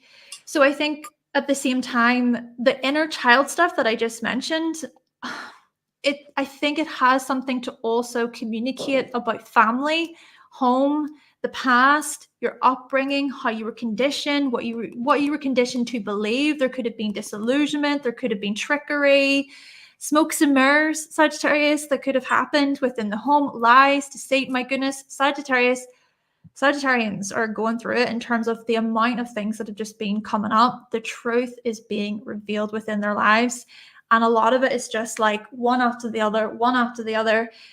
So hold tight, because I think there's more. There's more coming up. But if anything, to look at it through a more positive lens, as you do prefer to do, you are the types of people who are able to take whatever new knowledge and insights you gain and that is shared, and you turn it into wisdom. You turn it into this remarkable philosophical truth that you can share with the world. So that will be such a powerful tool for you to sort of be that guide, be that healer, I suppose, for the collective. Facts. That's kind of what I was feeling about that ninth house. Like, that's how Sag do, man. They need those trials. They need them. Like, you can't be a guru, you can't be a master, you can't be a teacher to such a degree if you don't have those trials. It doesn't work. Mm-hmm. That's when you get the Jay Shetty's. Ooh. There is always calm weather to shoot your arrow through. Anybody know about the cat? Ooh. Yeah. Ooh. Say, but again, I don't want to keep telling that because I just don't know enough. I saw very little news. I really don't know anything. But Joe, you got anything about the Sag that you want to contribute? Not really. I mean, I just feel like they're gonna get caught up into like kind of like smoothing things over and sharing perspectives with everybody. Like they're going to be like filling in for where Libra would want to fill in terms of be like, no, they're really saying this. They don't see the triggers that you're wearing on your sleeve, like that crap. Okay, cool. So everybody hit the thumbs up and the likes button. Remember, check out Joe for a fixedstar reading, Hannah on her Patreon. Flash sale for me coming up starting April 8th. And then we'll move into who we got. Kat, that's me, yeah? Yeah. All right, Kat. I feel the first thing I feel like I must announce for you is how potent this eclipse is, considering Pluto in Capricorn went through one of its last two stints. Okay, and I find that really is tremendous. Even considering 1 degree Pluto in Aquarius. Capricorn, late degrees, y'all having less pressure, but it's still there and it's coming back for one last round. And I don't know when that's going to happen. Do any of y'all? It's last round. Isn't it like summer, September? 1st of September to the 19th of November. This year. Yeah. AKA when the 6 months later of this eclipse today in Aries starts to manifest. Perhaps. So again, I didn't know why up front, but I know now, Kat, this is a very important time for you to have a new beginning, a new emotional beginning, a new beginning with how you take care of yourself, how you retreat back into your own shell, away from the public, away from your karmic duties, away from the service that you hear and you love to give out to the world. Capricorn, you need more rest. You've been told this over and over, but it's hitting the point where your instincts are actually beginning to suffer by your lack of rest. This is the kind of thing when you're driving on a road trip and you become weary and you need to pull over because you're going to crash. If you don't, this is the kind of energy where this eclipse is going to force you. You're going to feel a lot more tired. You're going to see more rings around the eyes. You're going to feel like, why did I sleep 8 hours, 9 hours, 10 hours, but I still keep waking up tired? And the thing is, if you're using what's considered your Jing, the life force energy, that's not chi. You don't get your Jing back. You only have so much of it in your body. When you use that level of energy, it doesn't recover. When you use the sun, when you use water, when you use nature and their energy, that's infinite. And so fourth house is part of a retreat into exactly those things. Retreat into the sun, retreat into the nature, retreat with your animals, retreat with animals out in the nature in the wilderness. All right. And what that's going to do is going to help you better discern the projections that are being casted upon you because you're at the top. And that's the reality. Like Capricorn, it's important to understand that you are at the top, but everybody envies the top. And if not everybody, plenty of people do. Meaning you have a tremendous amount of enemies. And many people don't speak about enemies with you, but understand that the moon ruling right now, the seventh house for you. Okay, this is the open enemies. Right? So I like to think of this as the show Suits. When you have somebody trying to climb the career ladder as lawyers, they're walking over people.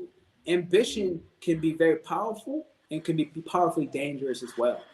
Where one, you're going to need to pay karma back on who did you walk over to get where you were. That's going to happen. Now, outside of that, even if you didn't walk over to anybody and you actually did it how Capricorn would prefer to do it with integrity, right? And you did it the right way, you're still going to have people coming for your neck. And Aries in the eclipse, this is the fighter warrior energy. Now, the difference is Mars is in Pisces, transiting the third house, meaning you're going to have to get to the root solution of how your own thoughts manifest the enemies that you have. Excuse me. That's for you, Kat. How do your own thoughts manifest the enemies that you actually have? How did you play a critical role where now you're having to fight spiritual battles on the subconscious layers, getting to the root of your role within society, your role in your immediate environment, how you influence those people, how you manipulate those people in tremendously clever ways that are actually unseen. This is something that is a very tough battle. But again, you're not going to get it until you step away from the privacy, into your own privacy, away from the immediate environment itself. To start taking a very clean look at your family conditionings and the patterns that they've instilled into you and how you instill those back and speak X, Y, and Z, integrity or not, outside into the public world through your media outlets in a way where you are trying to manipulate an outcome. But if you're losing material assets in a way that is uncomfortable, take the time to realize that this is a healthy thing. This is a good thing. Because anything that you have earned that was outside of integrity, consciously or unconsciously, right now, the eclipse doesn't care.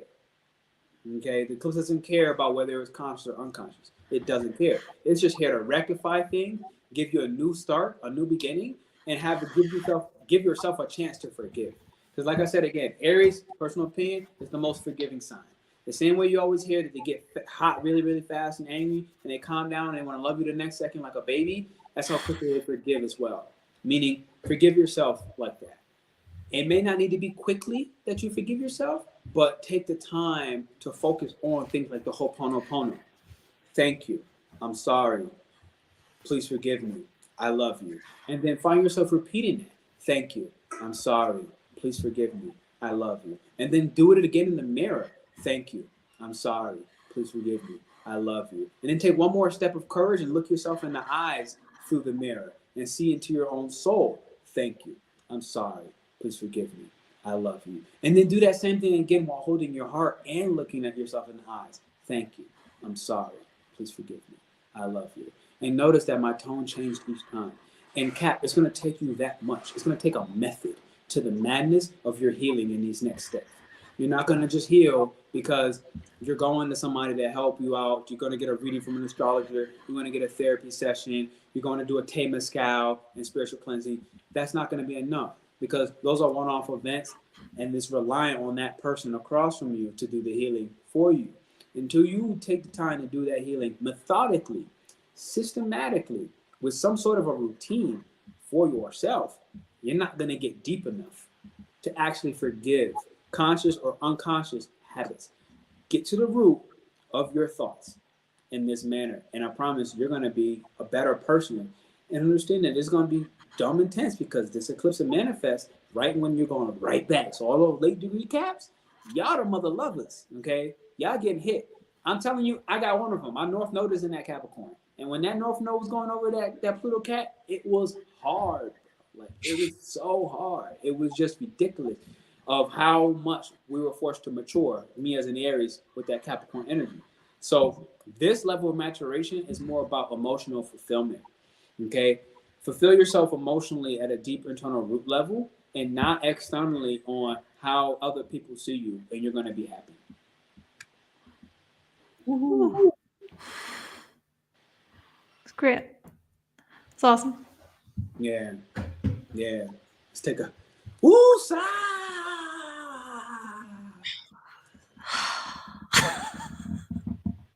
I know. I'm sorry, Hannah. I know you got that cap stellium. Yeah, exactly. That's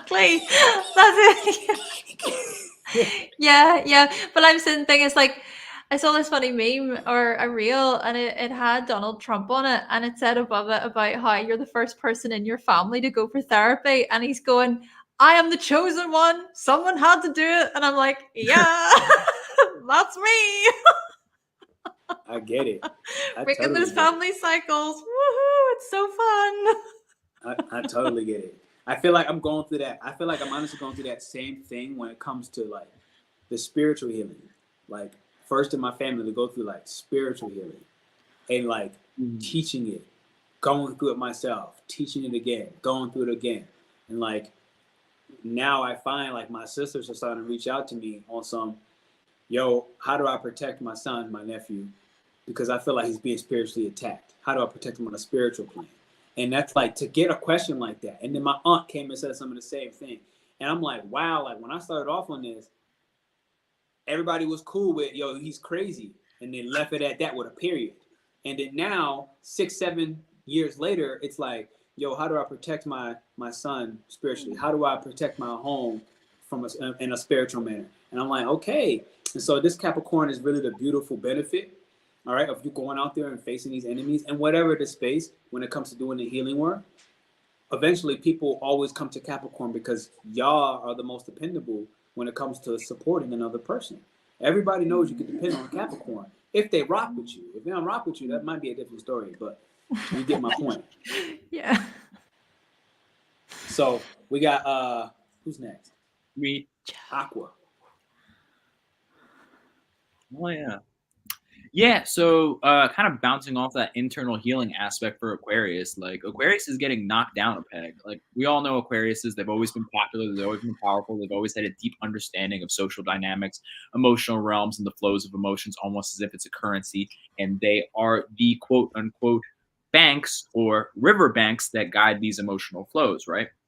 So with Pluto kind of moving into this first house, the eclipse is essentially showing them from that, deep, dark, the brighter side of that emotional energy of what can become of you if you actually hear yourself, if you communicate, if you come up with a new schedule, if you identify your values.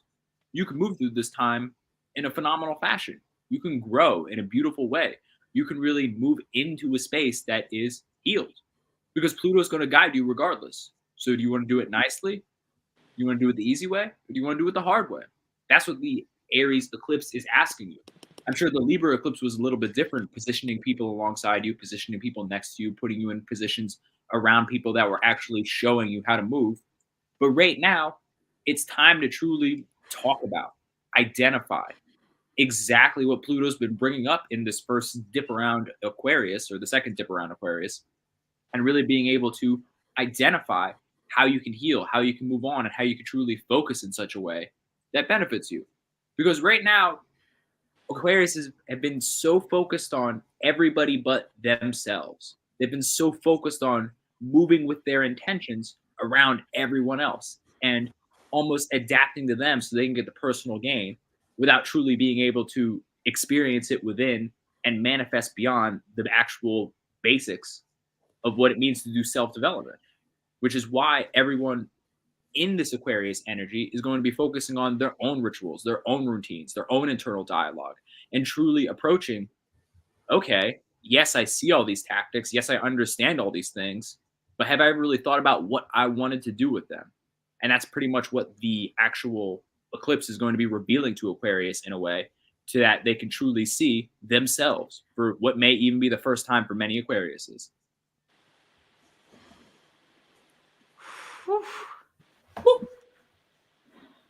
Damn, Hannah, you just back to back. I need time to process that. Such an Aquarius thing to say. Yeah, I know. Emotion. I Be get it. human for once. I get it.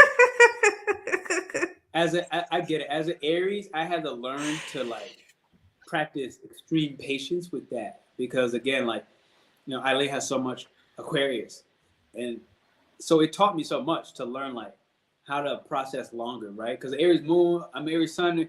Processing long is not like, that's not a desire. It's like, why would I want to do that? Right? Like, I got shit to do. Processed it already. like I don't need more time than right now. Like I did it in the moment. Like, we're good. And then the Aquarius kind of helped me start realizing like the real benefits of like long-term processing of like, all right, like let me get back to you on that. And be like, yo, are we back yet? Like, so, okay, here we go. Bam. Oh, wait. Do we have any insight or thoughts on Aquarius? I already said my piece. No. I think we're good. I loved it, Joe. Okay, I think I got water, yeah. So Pisces. Okay, here we go. Pisces. What up? Pisces rising? Oh, you a Pisces rising? I didn't even know that. That's cool. Well, we got a Virgo. Man, I'm Virgo with the Pisces rising, man. Virgo sun, Pisces rising. I pray for y'all. I pray for y'all. Okay, here we go. In the Virgo suns, Pisces moons, I pray for y'all too. I pray for y'all too. I met a couple of them. Okay, here we go. Pisces. So the second house, the moon is ruling your fifth. Interesting. And then Mars transiting your first, obviously. Okay. So I feel like this is a doozy. Step one, a lot of this is personal for you, and very little of it is interpersonal, aka involved with others. Now, when I say involved with others, I mean, like, I'm talking about that fifth house rule. So Pisces, this for Aries, part of this is start to understand like that as much as you as an archetype don't have an ego, you as a human does. This is a little complex to understand sometimes, because there's a part of you that's always in the flow of being egoless actions, very compassionate, very gentle. And then there's the flip side of you, especially because Mars in Pisces is one who easily dissociates from themselves, because you are Mars in the first house, right? And so it's like, this is a madman split. I talked about this yesterday. This is you being split between realities that you've created in this physical realm and dimension, and realities that alternate versions of you've created, especially with the moon ruling that fifth. Like I said, that's a channel. So this channel was part ancestral, but it's more of like your cosmic family, okay? Like, I'm talking alternative life forms that operate through you. And the fact that Mars is in Pisces here right now, you're going to start realizing that your identity is going to change. You're going to literally start changing your voice, especially with now the moon being in the second house. Your voice, you'll hear yourself talking, and then out of nowhere, your voice will just shift tonalities. And it might be something you might not recognize, but maybe the person across from you does. But if you can take the time to start recognizing yourself and start realizing and almost kind of like creating a little system routine of well, who's talking in this moment? Is this the courageous warrior version of me? Is this the soft, gentle pacifist? Is this the martyr? Okay. Is this the, and then dot, dot, dot, dot, dot, right? This is a time frame where a lot of this is just you coming to terms with you. Okay. Aries is one of these, for you in this instance, it's pulling on the farmer archetype of Aries. The Mars being part of the farmer who can do long-term growth, sustainable growth. All right. Water is an element that's naturally required for farmers, yeah, to grow something. You need water. And so Aries is very much diluted right now with Mars being in Pisces. It's diluted tremendously, meaning who you were is in a process of renewal. Now, which version of who you were is up for you to actually ground into that over the next 6 months and to become a little more firm in, okay, I'm going to do X, Y, and Z routines. And I highly recommend that some of them are around food, because this is one of the things where you exalted in Venus. Food is your number one form of escape that you can bypass, because you know eventually when you're drinking as a form of that pleasure, it's hard to bypass it eventually. You know when you're smoking a whole bunch of X, Y, and Z's, mushrooms, weed, whatever, it's eventually hard to bypass because it's obvious. What's not so obvious is food. Food is not so obvious because you know what? You have to eat. That's a simple reality. And what you choose to eat is going to be very determinant on how this next identity shapes and comes into existence. Because remember, first house, Mars and Pisces, this is the end of a very karmic cycle, asking you to get to the root of a long-term permanent solution to your identity crisis. I need to say that again. Mars and Pisces is the end. Before we go Mars and Aries, it's the end of the line for you to go through a long-term healing at the root level of your identity crisis before you then step into solidifying it. Okay? Starting from an imagination. Very sensitive at the first steps. First house, babies are very, very sensitive. The difference is you're an adult. So you have that level of sensitivity of a baby right now as an adult. So the easiest and hardest thing to do is to numb that sensitivity, because the world is harsh. The world is cruel. It doesn't cater to sensitivity. Unless you're literally living off the grid, the world does not care about your sensitivities. About your sensitivity to food, about your sensitivity to sex, about your sensitivity to your bills and your debts, about your sensitivities to your own self-worth and confidence. The world doesn't care. Not about you as an individual, but you as a Pisces are so connected to all of that feeling that it's easy that is the moment you start considering that, you become that. And so that's how adaptable you are, better or worse. For better or worse, you absorb any and everything, and easily. So you have to consciously, with that second house, create a habit and a routine on that habit of, I need to at least get 20 minutes of something consciously involved in my life, especially in the morning. Because first house is what you do when you rise. So Mars, what you do, the actions you take. First house, when you rise. Mm-hmm. That is going to be what allows you, before you ever leave the house, because you don't leave the house to fourth house. So first house, second house, third house, all that's happening first. First and second, you see on the screen right now. So before you leave the privacy of your home, step one, your routines need to be on, because it's too easy for you to just fuse through them, to just diffuse into thin air, diffuse into the atmosphere, right? Like there's water in the atmosphere right now. And if that water is carrying the emotions of rage and anger, you have the ability to pick that up. So if you're not setting up your first steps, you are going to go through an emotion that's going to take you away before you ever had a chance to decide how you wanted this day to go. So one part of you is like, I love to be in the flow. The problem with water is that water is always in flow. There's never an end point to it being out of flow. So what am I saying? fire, you now need to direct that. Because Mercury is in Aries, where you debilitate. And the ruler of Mercury in Aries is the 3rd and the 6th house, meaning your schedule and your routines. Going through a karmic relapse on how does your identity get confused because you're not setting out something intentionally. Because 3rd house and 6th house are intentional houses.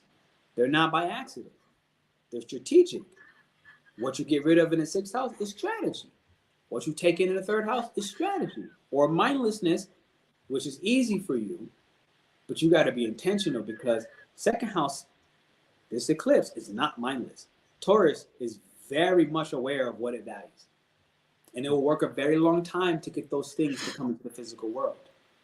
It will wait and not make that purchase to get the right quality. It's like, oh, I can only afford a 10 carat gold necklace right now, but I want a 14 carat. Taurus will wait. So wait long enough so that you can feel the sensitivities in your body and what they're trying to warn you of, for better or worse. That's it. Woohoo! Now I think we can finally run through the actual basics of what's happening on the eclipse instead of the specifics for everyone. Right. Yeah, then we'll call it a day unless people got questions. For sure. So you got any insight you want to give on that? Yeah, I mean, you know I do. But so basically what we have going on is we have I wouldn't exactly call it a super stellium. I mean, there are 4 planets and, North Node, few asteroids doing its thing. But more specifically, the eclipse is going on in 19 degrees of Aries. And it is happening, at least for Eastern Standard Time, where it peaks at 2:22 p.m. And actually, I have a lot of friends that are actually going out to see it because the eclipse line is actually right by me. But I'm avoiding it for personal reasons and also obvious reasons. I've been wondering if I should take the trip because I'm not that far. I can get there. I mean, like, with it being on our moon sign, I don't know about you. I don't want to be around that, especially if it's conjuncting Chiron. Like, fuck that. I don't want to do that. You didn't go through your Saturn return yet. Exactly. Yeah, I'm at a different praxis point of my life. Like, you're grown. Certain things aren't worth skipping.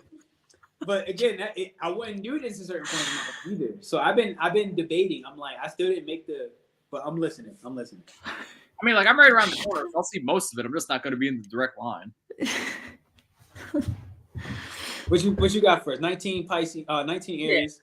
But yeah, anyways, 19 degrees of Aries is angling the Cetus constellation, which is also part of why I don't want to do it, because specifically it's angling the belly of the Cetus constellation. So it's like, it's kind of like walking into, I forget the thing you said that sounded like mezcal, but wasn't mezcal. But it's kind of like walking straight into that, where you're just walking into the belly of the beast, basically. So you're going to face the exact thing that the monster wanted to eat, right? Wait, so, what is Cetus? Cetus is the sea monster that is the story. As the story goes, it is the sea monster that was ravaging the coast of the celestial version of Ethiopia, but it was spelled like the AE way, so it's, I guess, more pronounced like Ashiopia or however you pronounce it. But the celestial constellation, where it is the sea monster that was basically the monster that Andromeda was offered up to, right? So it's basically just this kind of like sea monster that is that like bashing through bashful energy that is trying to just bust through everything, take over the aspects of the emotions and just kind of eat up everything around it, right? So with that being the case, it's almost like, so if you're in that like fearful, very like, how I explain it is, if you're in that like fearful, afraid, negativity, pessimistic state, it's like, what are all those thoughts that monster is eating up, right? Because when you get to the belly of the beast, that's what you're going to see. That's what you're going to experience. That's what you're going to get soaked in, right? So, for example, it's like the climbing gym that I go to is basically full of a bunch of misfits that didn't have their high school experience. And they kind of like, recreate it there, where it's like everybody's talking about everybody, everybody's drama, everybody wants to, date everybody and do this, that, and the third. And long story short, they're all going on a trip closer to Syracuse so they can actually be the eclipse line, right? So with having Venus, Sun, Moon, Chiron conjunction, Mercury retrograde, like that just sounds like a cesspool for all that drama to fester and become abundant, right? So that's part of the reason why I'm avoiding that, because I don't want to deal with that. I want to be by myself and just face what I want to face, right? But in terms of specifics and how it's going to go, if we're going from Venus to the super conjunction to Mercury retrograde, think about Venus's natural ruler, right? Libra, and its exaltation Pisces. That's a perfect opportunity for the eclipse to basically show you who's holding you back, and then also allow them to give you an honest opinion about you. And then also with the Piscean aspect of it, be highly motivated to think that they're saying that about you because they're subconsciously picking up on the insecurities that you're wearing on your sleeve, you know? So it's going to be basically be like, someone's going to be like, oh, I know you've been trying to lose weight, but you're fat. I mean, you know, to give a basic example. And then you're like, how do you know I've been trying to lose weight? Do they know that I've been holding on to all this emotion onto myself and I'm sweating through my skins right now? And every time I actually go to the bathroom, I have to take a shower. I'm so insecure about all the things that I've held over my body and the toxicities that make me stink.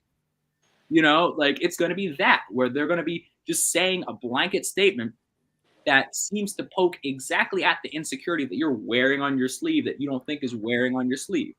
You know, like that's like the lower octave of it, obviously. I don't wear sleeves. Yeah, man, you're good. You know, you don't gotta worry about nothing. No, I'm listening. But yeah, so I mean, like that's pretty much the gist of the eclipse. And then it's like, you know, medium tier. You're gonna have like some constructive criticism going back and forth, maybe a cry, maybe a a mocktail. Who knows what's going on? And then the higher octave is something along the lines of like constructive growth with all of your buddies that actually take constructive criticism, and they're going to use the eclipse energy to kind of just like, you know, maybe meditate together and launch something new and really go deeply within themselves to identify what's the best way to align their physical variation with their, you know, higher variation and merge that in such a way that the universal energy can flow through you to the exact purpose you incarnate. That's all it is. I like it. That's so. Let me ask you this. Yeah, I heard about the high school trip. Would you recommend going to an eclipse line? There's one coming by yourself? Yeah, I mean, I might. I just didn't want to go with them. That's all I was saying. Yeah, that sounds like a bad idea. Exactly. I don't ever do. No, that sounds terrible. Mm-hmm. Yeah, no. Like no. No. Hell no. It just sounds like I can't wait. Honestly, I can't wait to hear the stories of how it goes wrong. Yeah, that just sounds terrible. I learned that lesson at 25 when all my friends met up in Miami. No, bad idea. From like college and no. You had me at Miami. Yeah, Miami, right? It's like, come on now, like weird things happen. So no, I was also just curious for myself. I was like, should I take this trip? Because last year the eclipse was like on my birthday. I'm having all these eclipses in Aries on my birthday. It's a little weird. Yeah. And I went by myself. And I know I remember seeing like stuff outside of me, and everybody was losing their crap. And I was like, by myself, like in the most desolate town with like 100 people. And I was like, I made the best choice ever. Yeah. Like, just go dolo. So I was just curious. Well, I mean, like, you're talking about Scorpio ascendants, like, you know, like, as long as you're willing to face something like that, like, who gives a shit? You'll be all right. Yeah, no. You know, like, it's, like, more for the people that don't have that, I guess you could call it, like, Scorpio training, that I would be like, if you don't want to go through that, you don't want to deal with those potential Plutonian energies, you know, book a spa treatment and call it a day. Right. Yeah, because I did have some hard nights. But again, I was by myself, and I feel like it was just easy to just, like, I was like, okay, I see this.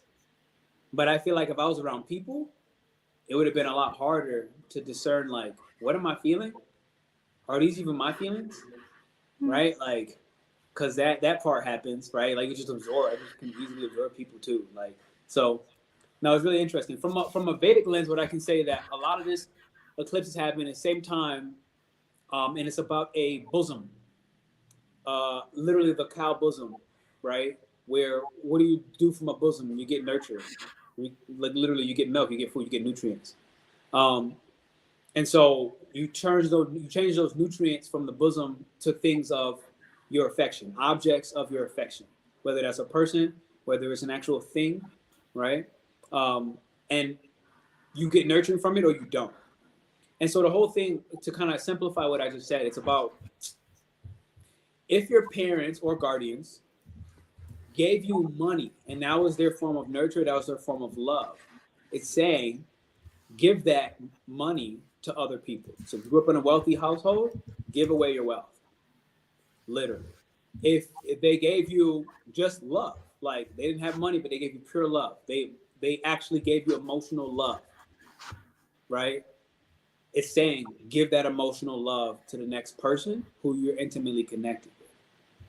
Now, these are obviously on the positive side, right? Now, it's also saying if you didn't get that emotional nourishment and love, you can't give something that you don't have. So it's saying step one, create that emotional nourishment and love for yourself. Go get that somehow or give it to yourself. And then once you do that, pour it back out into the world, specifically to the youth. This is a longer term like thing where give it to the youth, where if you were once young and you didn't get that thing, give that exact thing that you didn't get to someone younger than you and watch them recreate the world the way it quote unquote could be. And that's like the gist. It's all about nourishment. Think of again a baby, right? Aries, 0 to 2 year old baby. It gets nourished, confidence, because his parents were confident or his parents were insecure, right? Like, and then that Aries grows up insecure. It's a 1-2, right? That baby grew up wealthy, the Aries grows up wealthy. Or the parents grew up, you get the point. So it's literally saying nourish your objects of affection and give away what you already have in abundance. And so you have to first take a moment to think, what do I have in abundance? Right? That may be astrology videos, like astrology knowledge. I have an abundance of astrology knowledge. I can give that to the youth. Right? Like literally I can give an astrology, right? And so, or I don't have it, but you kind of get the point now. So you have to first consider what is that innate thing that you have to give. And then literally pour it out into the people that you're intimately connected with, as well as the youth. And then basically it's saying 20 to 30 years from now, the world will grow up with those things at those prenatal eras where they are giving a multitude of what you couldn't give. I have a couple things to add to that. This is going to sound really silly, but you said the word bosom, right? Yeah. And I was like, what does bosom mean? And I was thinking, does it mean butt? But it doesn't mean butt, right? It's breast, right? But then have you heard, there's that song goes, everyone needs a bosom for a pillow. Everyone needs. Have you heard that song before? No, it's a song. I'm being so Aquarius right now. Nope. But yeah, it's this song, right? So it made me kind of think of that. And then it made me think about my childhood and the nostalgia, right? And obviously with Mercury being retrograde during the eclipse as well, I tend to be very nostalgic during Mercury retrogrades. And I think that's a common thing because you kind of, in retrospect, you go back. But that's so on point, I think, in terms of the childlikeness and the innocence to do with Aries around this eclipse. And what came through for me was the body. The body knows, like your body knows. It's so freaking intelligent. Your body sends you signals of don't go near that person. No. Oh, yes, I want to be around that person. And the thing that I've come to learn about having an Aries moon, right? There's a couple things is the more I deny that part of me, because Aries is so instinctive, Aries like danger, up ahead, danger. Aries is able to go, right? But the more I deny those hits, right? Up ahead, the louder the voices get. They get so aggressive and so loud and so heavy. And then I have to learn, hold on a second, I'm not aligning with what I'm supposed to be doing here. I'm disregarding myself. I'm going against every fiber of my being right now. What am I doing? So then there's that part of me that goes, right, it's time to redirect my path. And I think this solar eclipse is so much about that because Chiron is here, and Chiron is the mentor, right? Chiron was that sage, the sage who was able to heal in this way, and teach others, like to teach others from his own healing journey. He couldn't fully properly heal himself, though. That's the thing as well. And Chiron was shunned, he was rejected, he was ridiculed, abandoned. And so it's this part of us, that childlikeness in us, that we've abandoned and we've overlooked, and it's being able to look at that and to be soft and gentle toward it with Mars and Pisces as well. There's a lot of healing in this. And the last thing I want to say, comments. I saw a comment from someone, I forget the name of the individual who was posting. There was a comment that you said, be nice to the people that you meet along the way up, because you could meet them on the way back down. My mother, she rammed that into me, that saying, be nice to people you meet on the way up, because you never know who you're going to meet on the way back down. And that is so relevant, I feel, to this eclipse and just to life in general. I love that. Thank you for sharing that. Yeah, I got it right here. Yeah. No, I hear it. I hear it. Body intelligence of Aries, super advanced, so hard to obey from the sheer speed. It happens so fast that, like, to trust it takes effort and many mistakes. And that's what I kind of learned about Aries. It's like, you know, the higher up the mountain you go, the harder it gets to take a step, right? The mountain gets skinnier and skinnier and skinnier and skinnier and skinnier. Because again, the ram is one that climbs just like the goat. And the higher you go, the more slippery it gets, the more the rock falls apart, the less people there are, right? You keep going, climb any mountain, the higher you go, there's less people. It gets quieter, the birds get louder, the wind gets stronger, the messages become more clear from your spirit, from the divinity. The higher you climb, and this is one of the things, it kind of goes back to what you had just said. It's like, this is what I find is so important about, like, when I look at this eclipse, it's about taking more journeys alone. Like either to Temescal or going to take an eclipse by yourself somewhere in the cabin in the woods, because this is when Aries in the 4th house, right? The moon rules our 4th house. No matter what our house is, it rules our 4th house. This is when we start to understand how to grow into that body intelligence, that emotional intelligence of the body, and hear what is communicated, right? Whether, like this morning, I woke up and I had this massive mosquito bite that can't be a mosquito bite on my knee, and it's telling me something. Like, I'm like, okay, what you talking about? Like, what you want me to know, right? And so everything that happens to your body, hives, acne, everything that happens to your body, this is one of the ways that Aries can communicate, but it takes some practice. So, ladies and gents, hit the thumbs up, hit the likes button, follow Joe, Hannah, subscribe, whatever channel you're watching this on. I want to say I appreciate y'all for being here. This is a joy. I've heard a lot of people, even leading up to this, say how much they enjoy it when the three of us connect. So yeah. I think it's a special thing to have 3 Aries moon astrologers, you know. And I really feel like we also pretty much shut down all the wild noise about what Aries moon is even about, because I feel like we all respect each other in a pretty clean and clear way. I don't feel like we're doing any of the classic Aries things that people scream about.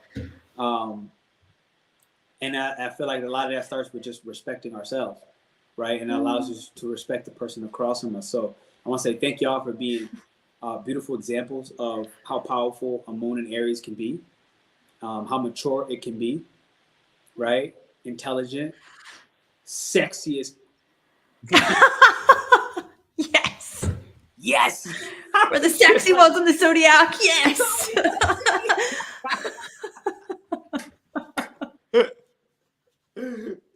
I get it, though. I get it. It's like one day you look in the mirror, you're like, damn, I look like that. Like, yeah, that's me. That's you. So, shout out to the fire, baby. We in that fire season. You can't shut us up. All that water in the sky. Once Mars and Pisces goes along, you know. But yeah, go ahead and move your ass, baby. All right. Even though my solar return is gonna have a freaking Mars and Pisces this year, so I'm stuck. Oh man. I'm stuck here. It's it. But hey, it was a joy. I want to say thank y'all for being here. Thank you for dropping the fire. Remember, check out Patreon for Hannah, fixedstar reading for Joe, flash sale for me. It's all in our bios. I have all their information in our bio as well, links included. This is a joy. Enjoy the rest of your Thursday, your Jupiter day. All right, we did our Jupiter duties and shared some philosophy, some brutal stories and more. J Lo, shout out to her. She wants me to send both of you. She sent me a document. She wants me to send both of y'all the doc, so I'll send it to your WhatsApp. Okay. Thank I you. think a little bit it was about Ceris. I didn't see much because I was in the live with y'all, but she wanted me to send it to y'all, so I will. And then shout out to you, J Lo, for just giving in abundance. I want to say love. I'll see y'all soon.